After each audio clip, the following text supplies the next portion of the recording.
All right, let's dive into something pretty fundamental in Spanish today, irregular verbs. That's right. We're looking at a video from a language learning channel Mm-hmm. that has 50 irregular Spanish verbs.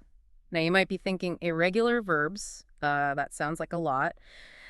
But honestly, they're essential for really understanding and speaking Spanish well. Yeah, they're the building blocks in a way. And the video's entirely in Spanish, but don't worry, we're going to break it down and explain everything. Absolutely. So, irregular verbs are tricky because they don't follow the normal conjugation rules, right? Yeah, they can be a little intimidating at first because you can't just apply the same ending to every verb in every tense. Right. But once you learn these patterns, they really become a lot less scary. And they're so important because they really let you express yourself more naturally and in a way that regular verbs just don't. Yeah, it's kind of like meeting those friends who always have a different way of saying things, Yeah. and once you get to know them, their quirks actually become part of their charm. Exactly. It's like their own little signature. Yeah. And just like making friends, it takes a little effort to really get to know these verbs. But it's so worth it. Okay, so let's get into some examples. Acostarse, to go to bed. Mm-hmm. And what's interesting is this one's also reflexive, right? Right. Reflexive verbs can be tricky, especially for new learners, because it's almost like the action is bouncing back on the subject. So instead of saying like, I put to bed, it's more like, I put myself to bed. Right, exactly. And this idea of reflexivity in Spanish is really fascinating. It goes beyond just the grammar. It's really woven into the culture. Interesting. There's this focus on the self and your own actions. And that is reflected in the language itself. Wow, I never thought of it that way. It's like these verbs are hinting at deeper cultural values. And actually, the video creator mentioned that they're going to do a whole video later on, just on reflexive verbs. Oh, that's great. So if you're really looking to level up your Spanish, that might be a good one to watch. Yeah, definitely check that out. So another one that stood out to me was an under, to walk. And we were talking earlier about how we also have the verb caminar, which also means to walk. But caminar is regular, so why do we even have two verbs that mean the same thing? That is a really good question. And this actually highlights a really important point about irregular verbs, which is that they often have subtle shades of meaning that you might miss if you only focus on that basic definition. Yeah. So while both mean to walk, Ender has this slightly more informal feel, more colloquial. It can also kind of imply a sense of wandering or aimless movement, whereas caminar is more about purposeful walking. Okay, so if I'm just strolling around, maybe I'd use an undar. And if I'm like power walking to a meeting, that would be caminar. Exactly. It's all about context. That's right. And the specific nuance you're going for. And the fact that undar is irregular in the past tense really adds another layer of complexity. Yeah, I see. Okay, I'm starting to see how these aren't just random rule breakers. They're adding all this personality to the language. Okay, so carrier, it means to fall. This one's only irregular in the first person, singular, which seems like a little bit of a tease. Right, it does. Yeah. But these little irregularities, they're actually really important. Yeah. Because they remind us that pronunciation in Spanish is really closely tied to the spelling. Right. And mastering these variations will make you sound more natural and more confident. So it's not just about memorizing the conjugation, it's about how that conjugation impacts the sound of the language. Okay, I'm ready for more. What else do we have? Oh, we have a couple multitaskers. Contar, which means to count, but it can also mean to tell. And probar, which can mean to try or to taste. Wait, so probar can mean to taste, but not to try on clothes. Yeah, that's a good question. How would you say try on in Spanish? You would say probas. You add the reflexive pronoun to indicate that you're trying on the clothes yourself. Okay. So, yeah, contar and probar are great examples of how a single verb can have multiple meanings, depending on the context. Okay, so they're like linguistic chameleons. They're adapting to their surroundings. Right, exactly. I'm starting to see a pattern here. These irregular verbs aren't just about breaking the rules. They're about these layers of meaning. What else do we have that might surprise our listeners? Let's talk about decir, which means to say, and queer, which means to want. Both of these undergo some pretty dramatic spelling changes when you conjugate them. Right. For instance, decir, because digo, dice is dice. It's like the word wants to be different. I like that. It's like the verb is saying, I'm not just going to follow the crowd, I'm going to do my own thing. Exactly. I like that. And queer does something similar. It's like the verb itself embodies this idea of wanting, this yearning for something different. All right, before we move on, centaur and centarse, those two always seem to trip people up. because they both have to do with sitting, but one's reflexive and one's not. Can you break that down? Yeah, of course. So this is where the importance of those reflexive pronouns really shines. So sentar means to sit someone down. So you're performing that action on someone else. But sentarse means to sit oneself down. So that little reflexive pronoun se makes all the difference. Right. And you mentioned earlier how these subtle differences in verbs Mm-hmm. can actually have cultural implications. Is there something about sentar and sentarse that relates to Spanish culture? Absolutely.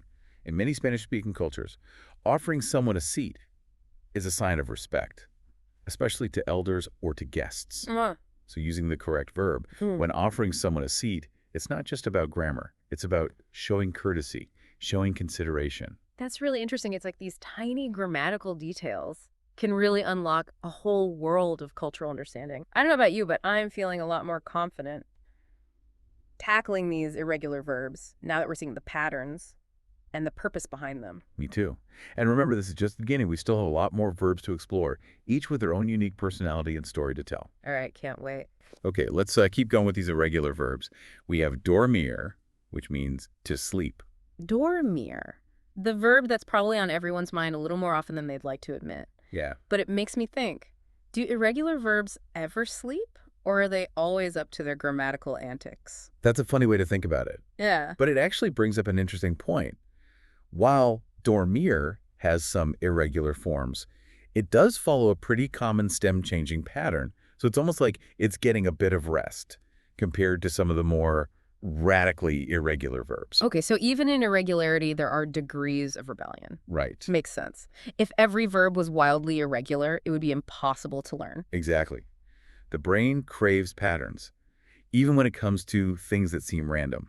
And those patterns are what make language learning, even the tricky parts, manageable. Okay, so dormir might be getting a little snooze, grammatically speaking. But what about encender, which means to turn on? Does that one have any surprises? Well, encender is a stem-changing verb, so it does have some shifts in its forms, especially in the present tense. But it's actually a good example of how understanding those stem changes can unlock a whole group of verbs. Oh, interesting. Once you learn the pattern, it becomes so much easier to conjugate other verbs that follow that same rule. It's like learning a master key that opens up a whole new set of doors. Right. Okay. Right. I'm starting to see how understanding these patterns is way more efficient than just trying to memorize each verb individually. Yeah, absolutely. Okay, what else fits into this idea of patterns? Well, let's look at encontrar, meaning to find, and intender, meaning to understand. Both of these start with the prefix and intender, and they both undergo stem changes in a similar way. So if I recognize that prefix, I can kind of anticipate that there might be some stem changing action going on. Exactly. That's a good tip. I'll definitely be on the lookout for those prefixes now. Yeah, they can be really helpful clues. Okay, so the video creator mentioned that there's a verb on this list that doesn't even have a direct translation in English. That sounds intriguing. And that's the verb haber. Haber? Yeah, haber is super important in Spanish, but there's not really a one-to-one equivalent. In English, it's often used to form compound tenses, like the present perfect, which is a way of expressing actions that started in the past, but have a connection to the present. Okay, so instead of just saying, I ate, you would say something like, I have eaten, and that have would come from haber. Exactly. Interesting. It's almost like haber is adding a layer of context, connecting the action to the present moment. This could seem confusing at first, but mastering haber is really essential for speaking fluent Spanish. Okay, so haber is a real workhorse in Spanish. Right. Speaking of verbs that get a lot of action, what about have?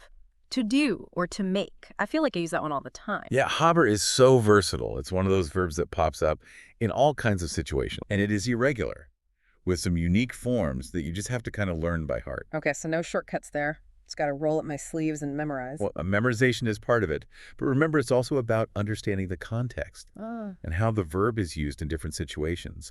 The more you practice, the more natural it will become. Right. Okay, what other adventures in irregularity await? Well, we have a couple of verbs that are super essential for any language learner. Ir, which means to go, and lir, meaning to read. Ear. the verb that takes you places. Hmm. And leer, the verb that expands your horizons. It's like they represent these fundamental aspects of language learning, exploration and immersion. That's a beautiful way to put it. Uh-huh. And both of them have irregular forms, Mm, especially in the present tense. right. But don't let that discourage you. They're both high-frequency verbs, so the more you use them, the more natural those forms will become. Okay, practice makes perfect. Right. What else? We have el over, which means to rain, Hmm. and mover, which means to move. Lover. I'm definitely feeling a downpour of irregular verbs today. Huh. But, rain can be refreshing, just like learning a new language. And I like mover because it can be both literal and figurative. You can move a chair, but you can also move someone with your words. Right, exactly. Mm. Language has this power to move us in really profound ways. And both of these verbs, elver and mover, are irregular, but they follow some fairly predictable patterns. So even when it's raining irregular verbs, there's an umbrella of patterns to keep us dry. I like that visual. Yeah. All right, what other verbs do we want to look at today? Let's talk about nacer, which means to be born, Huh. and negar, which means to deny. Nacer. That one always makes me think of new beginnings, possibilities. And nager, well, I guess we can't deny that irregular verbs are part of life That's true. and a big part of learning Spanish. Right. It's all about embracing those challenges. Yeah. Both nacer and nager have irregular forms that you want to pay attention to. Challenge accepted. What else do we have? We have a few more that deal with our senses. Oír, which means to hear. Ooh. Oler, meaning to smell. And sentir, meaning to feel. Ooh, those are good ones. I can practically hear the Spanish guitar music, smell the paella, and feel the warmth of the Spanish sun. I love that. Yeah. It's amazing how language can transport us like that. And these verbs, or, oiler, and sentir, even though they have their quirks, they're so worth mastering because they just open up so many possibilities for expression. Yeah, I agree. So we have hearing, smelling, and feeling. What about tasting? Ah, yes, we already talked about probar. But there's also saber, which can mean to know a fact or to know how to do something. But it can also mean to taste. Wow, so saber is a real multitasker. Oh, It's yeah. like the Swiss Army knife of Spanish verbs. Yeah. I'll have to add that one to my list of verbs to practice. It's a good one to have in your linguistic toolkit for sure. Okay, what else? We also have pedir, which means to ask for, and pensar, which means to think. So I could use pedir to ask for a delicious plate of tapas, and then use pensar to contemplate the complexities of irregular verbs. While I enjoy every bite, I like the way you think. And speaking of thinking, this might be a good time to address the two to-be verbs in Spanish, ser and estar. yes, the infamous ser and a star, Right. always tripping people up. What's the key to keeping them straight? Well, the simplest way to remember it is that ser is used for permanent or inherent qualities, while estar is used for temporary states or conditions. Okay. So you would use ser to say, I am tall, because your height is a permanent characteristic. But you would use estar to say, I am tired, because being tired is a temporary state. Right. That's really helpful. I'm going to have to keep that in mind. Yeah, it's a good distinction to remember. Okay, so we've covered a lot of ground today, but I know there's still more verbs on the list. Yes, there are. What else is in store for our listener? Okay, so we have a few more that deal with movement and location. Salir, which means to go out. Seguir, meaning to follow. And venir, which means to come. Ooh, salir, seguir, venir. Sounds like a roadmap for navigating the Spanish language. Right. All irregular, of course. Of course, making the journey a little more interesting. Right, yeah. And speaking of journeys, we also have perder, meaning to lose, and volver, meaning to come back or to return. It's almost like a reminder that even if you get lost in the labyrinth of irregular verbs, you can always find your way back. I like that. It's reassuring to know that even when we make mistakes, we can always learn and grow. Absolutely. That's the beauty of language learning. Okay, we're getting close to the end of our list. Yeah, we are. What other gems are waiting to be uncovered? Okay, we have soltar, meaning to release, and soñar, meaning to dream. Soltar, soñar. Perhaps our listener can release any lingering anxieties about irregular verbs and dream of speaking fluent Spanish. I love that positive spin. Yeah. It makes me think, are there any connections between irregular verbs and Spanish culture in general? We talked about how reflexivity might reflect this focus on the self, but do any other patterns merge? That's a great question, and it's something that linguists have debated for years. Some argue that irregular verbs, because they often have deeper roots in the history of the language. Might reflect older ways of thinking or expressing oneself. Others suggest that the prevalence of irregular verbs in Spanish might contribute to its musicality and its expressiveness. Wow, it's like these little verbs hold clues to a whole cultural tapestry. I'll Right. definitely be pondering that as I continue my Spanish journey. It's fascinating to think about. Okay, down to the last few verbs. All right, we have tener, which means to have, Mhm. traducir, meaning to translate, Mm. and traer, meaning to bring. Okay, so I can tenor the confidence.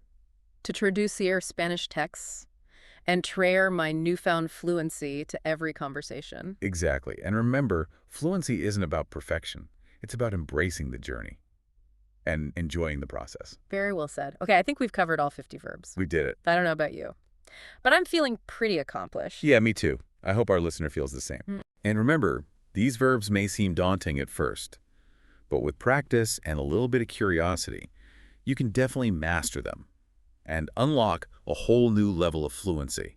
And don't forget, the video creator that we've been talking about also have a ton of other resources for learning Spanish. So if you're looking to dive even deeper, be sure to check those out. It's amazing to think that we just explored 50 irregular Spanish verbs. It feels like we've been on a real linguistic adventure, uncovering all these hidden patterns and connections. It really has been quite a journey. And remember, this is just the tip of the iceberg. The Spanish language is full of these fascinating irregularities and nuances just waiting to be discovered. Okay, before we wrap up, I wanted to circle back to a couple of verbs we talked about earlier. We talked about preferir, which means to prefer, and how it has some irregular forms in the present tense. Yeah, prefer is a great example of how even simple verbs can have those little quirks. It's a good reminder to always pay attention to those details, especially when you're conjugating in different tenses. Right. And then there's queerer, to want. I'm definitely wanting to become more fluent in Spanish, and understanding these irregular verbs feels like a big step in the right direction. It really is. And queer is a great verb to focus on because it's so versatile. You can use it to express desires, wishes, and even needs. So it's like queerer is the fuel for our language learning journey, I love that. the desire that keeps us going. Speaking of keeping things going, we have recordar, which means to remember. Ah, yes. A reminder to hold on to all those verb forms we learned. Recordar. I need to recordar all these amazing insights about irregular verbs. Maybe I should write a song about them. You should. Music is such a powerful tool for language learning. You can even include roer, to laugh. Laughter is always a good way to make learning more enjoyable. Oh, yeah, absolutely. If you're not having fun, you're not doing it right. Right. Okay, so we got recordar, to remember, reír, to laugh. What other verbs do we need to make this Spanish learning fiesta complete? We have repetir, which means to repeat. Repetition is key for really solidifying those irregular verb conjugations, Right. Practice makes perfect. especially Yeah. with those rule breakers. Yeah. And after you've repeated those verbs a few times, Yeah. maybe try to traduce or something, to translate, Yeah. to really test your skills. Oh, yes. Translation. That's a great way to see how all the pieces of the language fit together. Mhm. It's so satisfying when you can actually understand and express yourself in another language. It really is. It's like you're opening this door Yeah. to a whole new world of communication. Right.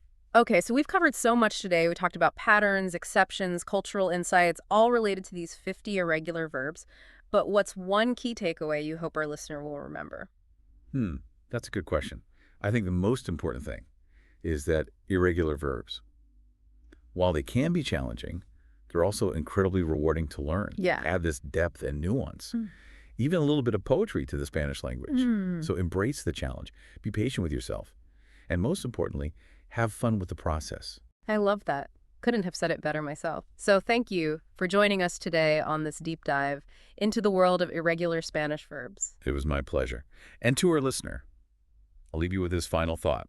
As you continue your Spanish journey, pay attention to the verbs that feel particularly tricky or interesting. Don't just try to memorize the conjugations. Try to really understand the why behind them. Explore their origins, their nuances, their connections to culture. You might be surprised by what you discover. That is a fantastic challenge. And remember, the more you explore, the more you'll fall in love with this language, the beauty and the complexity of Spanish. So thanks for joining us, and happy learning.